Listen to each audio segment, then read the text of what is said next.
Adam22. If you guys haven't been living under a rock, I'm pretty sure you guys are pretty aware of what's been going on at No Jumper. Aside from all the drama, employees leaving, people getting fired on live, which is absolutely insane, Adam's history and dark past just keeps getting worse and worse. Now, I reacted to a video about a month ago, and it was called The Dark Truth About Adam22 Exposed. This is a different video, but I've seen a couple of this guy's videos on Adam and other topics that he's covered, and he does a very thorough job. Shout out to The Truth Is. He is very thorough in his research, and his videos are very well put together. And that's the video we're going to be reacting to today. Title of the video is called Adam22 is being exposed for his dark past. Well, without further ado, let's get right into it. Hey guys, I hope all is well. Welcome back to the Truth Talk podcast. I'm joined by D. Hi everybody, I hope you guys are having a great day. In today's episode, we're going to be talking about Adam22. Let's get right into it. Recently, Adam22 has been in the headlines for decisions he has made in the last few weeks and also for decisions he has made in his past. These decisions are starting to expose to the world who Adam22 truly is. Adam is being looked at in a whole new light after several of his employees decided to leave No Jumper for what appears to be a good reason. I don't think Adam is being looked at in the new light. I think people are just finally catching on to all of his shenanigans and his suspect behavior. Everybody leaving No Jumper, man, that was we all saw that coming. It was only a matter of time.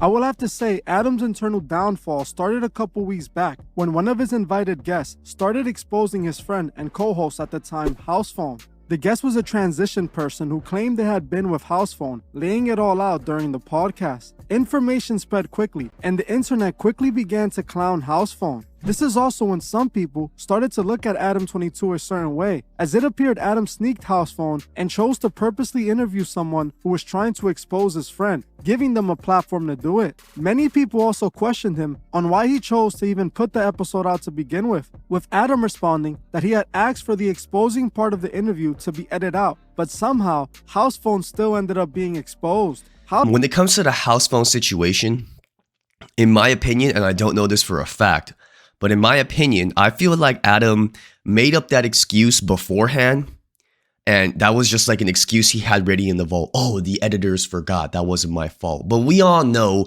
Adam will do anything when it comes to content. Adam will do anything in the name of views. We've seen that with the Housephone situation. We've seen that with firing Lush on air. We've seen that with him interviewing a Neo. So everything that he has done leads back to him not having any morals when it comes to this type of stuff. But let's get it. Housephone chose to quit after being clowned by the internet, feeling betrayed by Adam, and sparking the beginning of the end for Adam22's platform. I'm not even surprised about even the way you're reacting right now, bro. You've been like this, bro. You want to look like the good guy. You want to look like you cared so much. You wanted to edit it, but that's just not the truth. I mean, but we have everybody in this office confirmed. In my opinion, it seemed that Adam chose to purposely expose his friend for views. Or maybe he did it because Housephone had actually hooked up with his current fiance, Lena. That's a pretty good point. If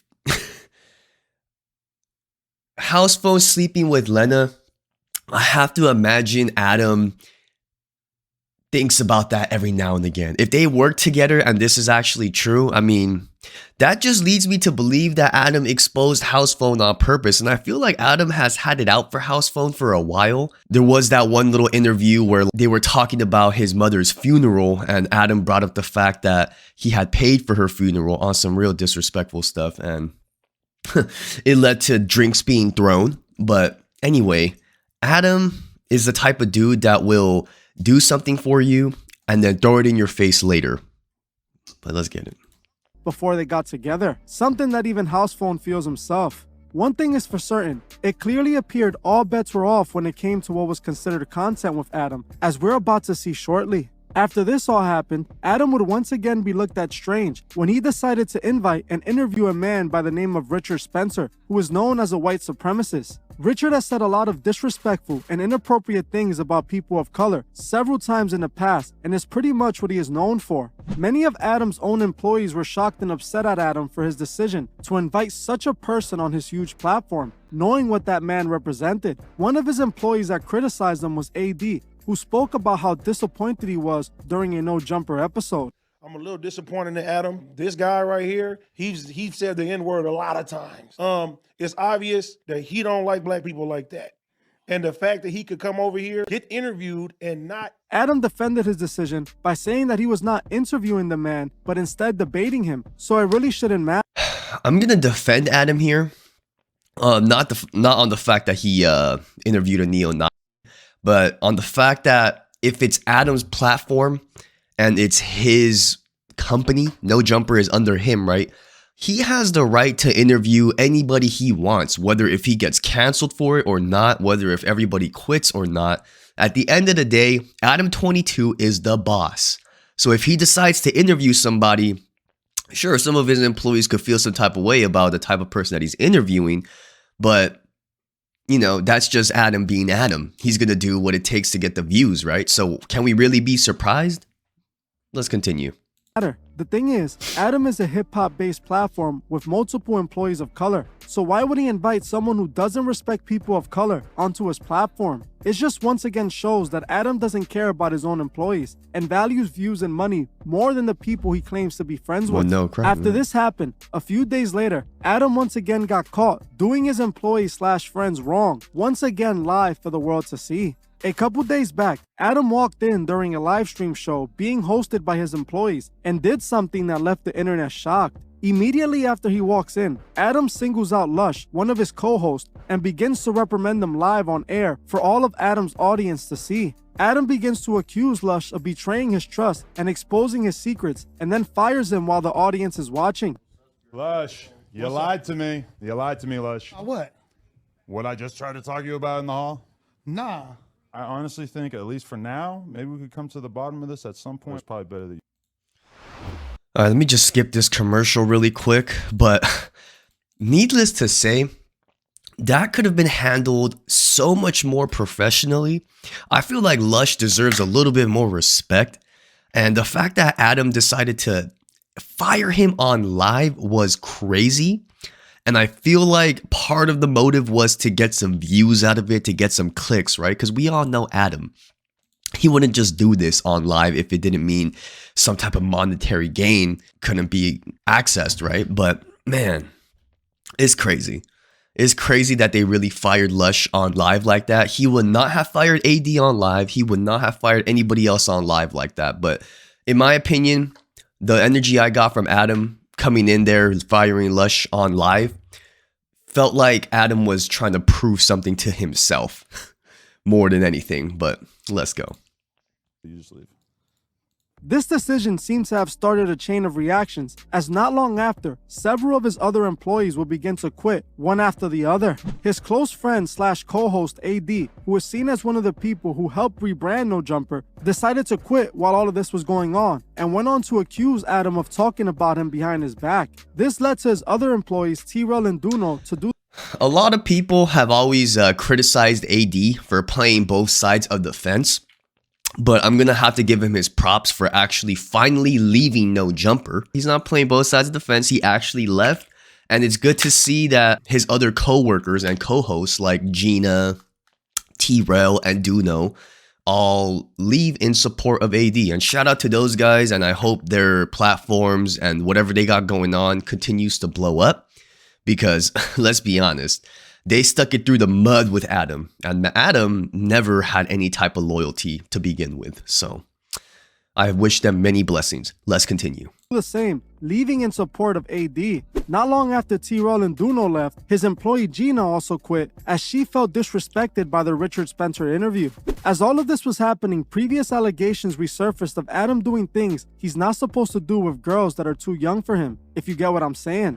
This is the reason I decided to do this video in the first place, as Adam needs to be kept away from the youngins. In the original Dark Truth I did on Adam, I spoke about how Atlantic Records ended their deal with Adam after allegations had surfaced of him claiming that he had been with girls that were not old enough. Back then, Adam did everything he could to have this scraped off the internet, with for the most part, people forgetting all about it. Even I didn't see people reacting to it when I mentioned it during my video. People were more focused on the fact that he was a Masonic puppet and the fact that he also responded to me. For whatever reason, Adam firing his employees sparked the internet to want to bring up the allegations all of a sudden, which caused rapper Lil Pump to come out and call out Adam for something he had done years back when Pump was only 16. Adam was girls that was the same age as me when I was 16. Like, what's wrong with you, bro?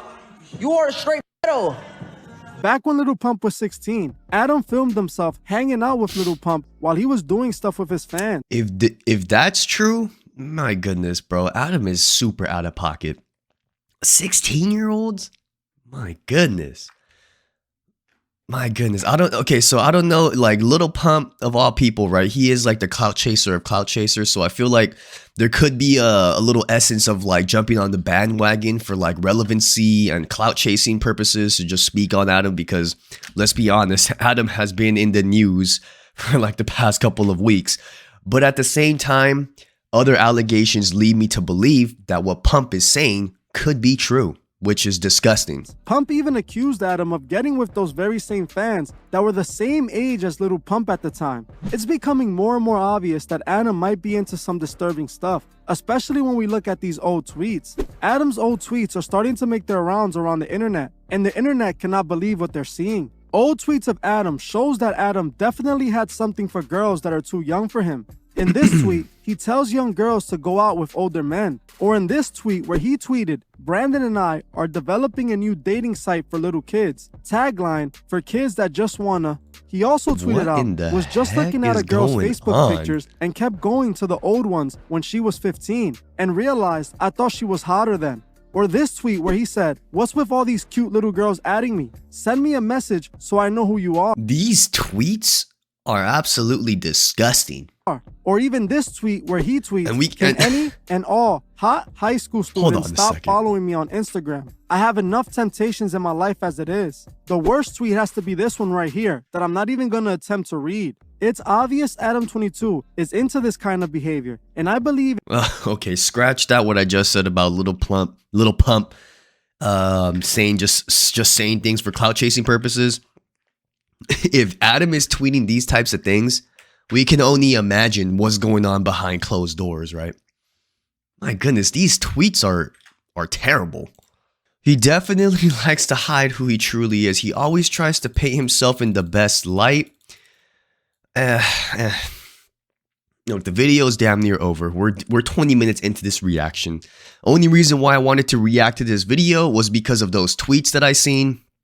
And it was just downright disgusting. And I'm, as a former fan of No Jumper, it's insane to watch the downfall. Like all the news, everybody leaving, the drama. It's insane. No Jumper has fallen far from its grace, from their glory days, back from the XXXTentacion interview days, Little Peep interview days. Those are like the golden ages of No Jumper, and I miss those.